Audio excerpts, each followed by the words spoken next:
Common sense is not so common in Canada anymore, especially from the people that we're supposed to look up to. People in powerful positions. What we're seeing in Canada from professors, ministers, experts, mainstream media are absolutely brutal. This is in regards to the end of Charlie Kirk's life in the most brutal fashion imaginable. It's showing how far our moral compass has fallen. We need to get together and reject all forms of what we're seeing. When they glorify the termination of someone, it's all over for Canada. The worst part is we're seeing very little accountability. That's where I come in. We need to expose the truth. Let's get into this report.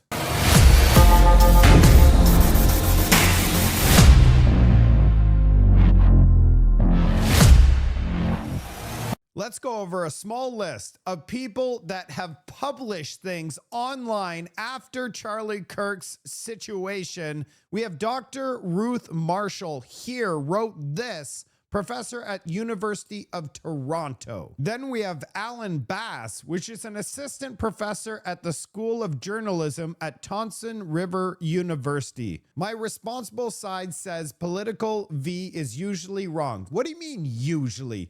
My humanities side with most of these commenters, most of whom note his fate is perfectly consistent with the fate he wishes on others. Wishes on others. Do you see this? Then we have Barbara Perry, which falsely claimed on CBC, and we're going to take a look at this clip, that Charlie Kirk called for the X of Q people. Perry made a career peddling a secret list of 300 far-right H groups in Canada. Where is the list? She has not provided the list. She keeps it secret. We're going to get into lots of details about this woman right here. And she's supposed to be an expert, a doctor in H. Then we have Tuab Hamley, an assistant professor at the University of Calgary. These are the people that are educating our children. Check out his post right here. Bullseye. No longer exist. Yay! Then we have Belly Bose, which is a professor at the University of Victoria. This is unbelievable. Fafo Charlie, good riddance. The woke radical left finally sent someone with a good aim.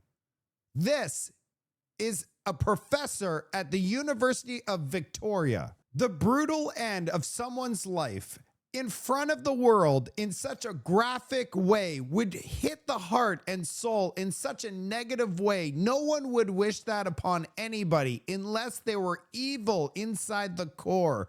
These individuals are actually in powerful positions teaching our children. We're going to take a look at this woman. They are amongst us, and we're paying for these people with our tax dollars. We're going to look at the tax dollars situation, but first, let's take a look at Barbara's clip on CBC. Just brace yourself. The language even that Charlie Kirk uses, vilifying particular groups.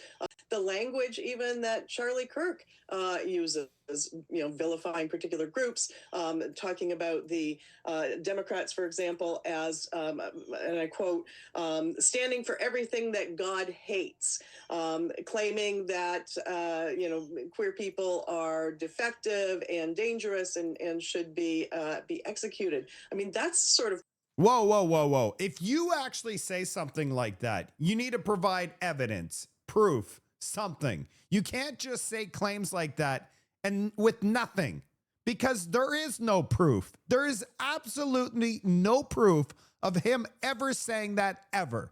He would not say something like that. Let's just continue. Polarizing language that contributes to this environment, this loss of civility, and encourages violence directed towards the enemy, whatever the stripe. And we are seeing this from both sides. This person is supposed to be an expert on H, biased, and this.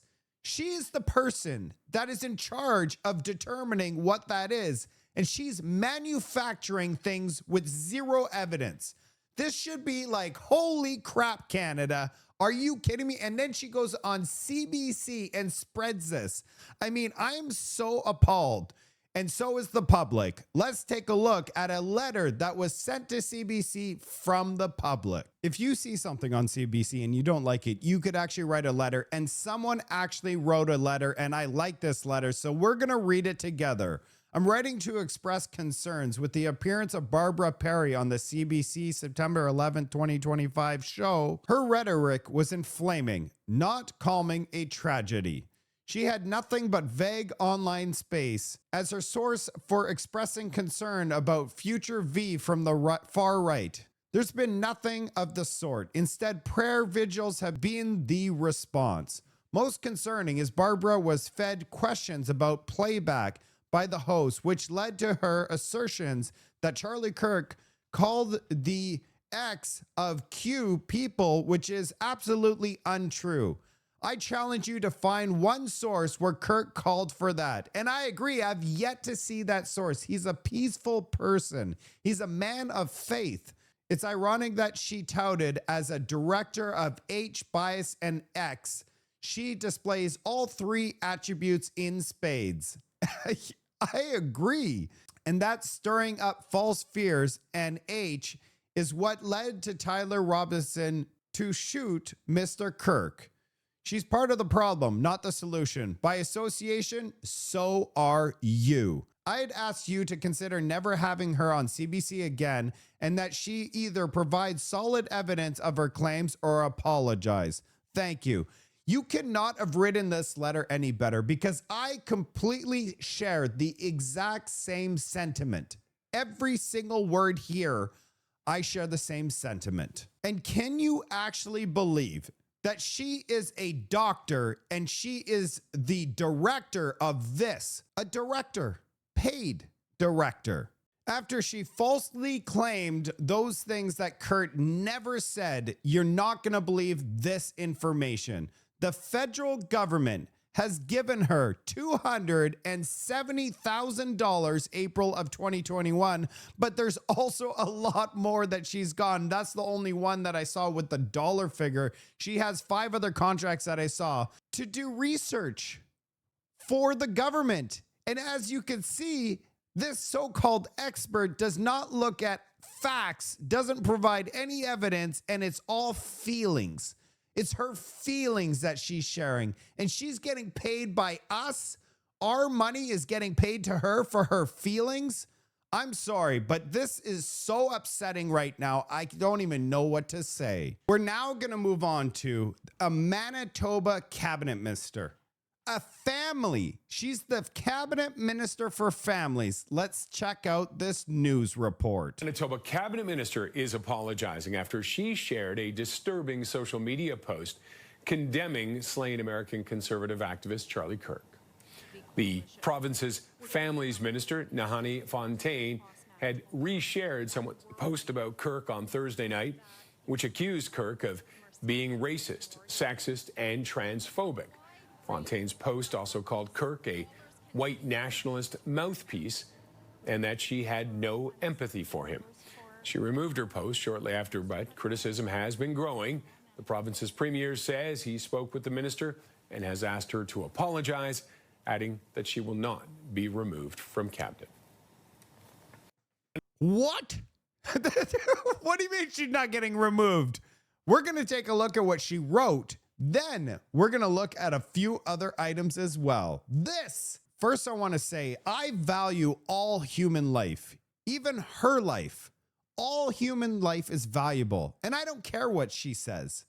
But you know what? Free speech does come with consequences, especially if you're a minister of family and you basically, let's take a look at what she wrote. I'm not going to read all this stuff because I can't read all this stuff. However, she basically name calls everything in the book and beyond. And after she says that, it justifies her to say that she has zero, and I mean absolutely zero empathy for people like that.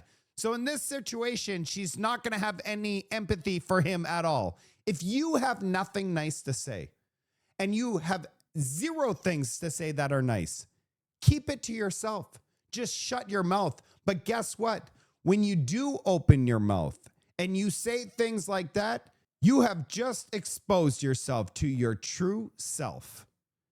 And you know what's really ironic? This. When they show you who they are, believe them. My message to Manitobans is that when somebody shows you who they are, believe them. Message to Manitobans is when the Premier and his cabinet show you who they are, believe them. Said many, many times, when people show you who they are, believe them. It was okay. I was thrown off. It wasn't great. But because the woman, she shouldn't have been on the stage. I couldn't see her there on the side. And all I could see her was her... Frantic hand? Yeah. So I'm like, why did they have her on the side? I think so. So I'm like, you need to react. Believe them. When... Holy crap. When someone shows you who they are, believe them. Oh man, I love the internet because it lives on forever. She just sowed what she said, but guess what? Why is she still working as the Minister of Family, getting paid for by our tax dollars? So of course, newspapers are coming out saying that she apologized. All is well. Oops, I said a little oopsie doopsie. Well, too bad, because guess what? She didn't really apologize. The newspapers are coming out saying she apologized. Did she come and do a press conference in public and actually apologize to all the families that are out there that are heartbroken right now? And her rhetoric was so unacceptable, it hurt everybody's feelings even further. And she's getting paid for by our tax dollars. Not only that, this is some scary stuff that lives amongst us and in powerful positions. What I wrote in my tweet is, it's not enough. She needs to be fired. Yeah, and as this comment says here, the article says she was told to apologize. A forced apology is meaningless. And most of the people in the comment section, they said she needs to be fired. No one in leadership roles should praise this type of thing. So I also wrote, just so people are aware out there, if you disagree with Premier Wab Kinu's decision to keep this person and say, it's okay, all is well, you fake apologize, you could actually send an email to premier@manitoba.ca, and I encourage you to do so. You know, there's a lot more all over the internet, but I picked the ones that really are the most troublesome because these people are in positions of power, and some of them are in charge of our children. They're teaching our children. Some of them are in charge of departments, a doctor that's doing research and makes up manufactured stories and has zero evidence whatsoever. And then we have a Minister of Family that didn't even apologize. The newspapers apologized for her. And then the Premier of Manitoba is like, oh yeah, you're good. We love this type of thing in our province. Like, what kind of country do we live in? We need to reject this stuff. Completely reject it. All of these people need to lose their jobs and learn a lesson. You cannot encourage this in public. You can't. If your brain is not functioning properly, you need to keep it inside that brain. Don't let it come out because it's harmful to our children. Hope you guys are having a great weekend. This was a pretty serious report, but it's so important that people know what's happening out there because we need change in this country. Have a wonderful Sunday. I'll see you on the next report.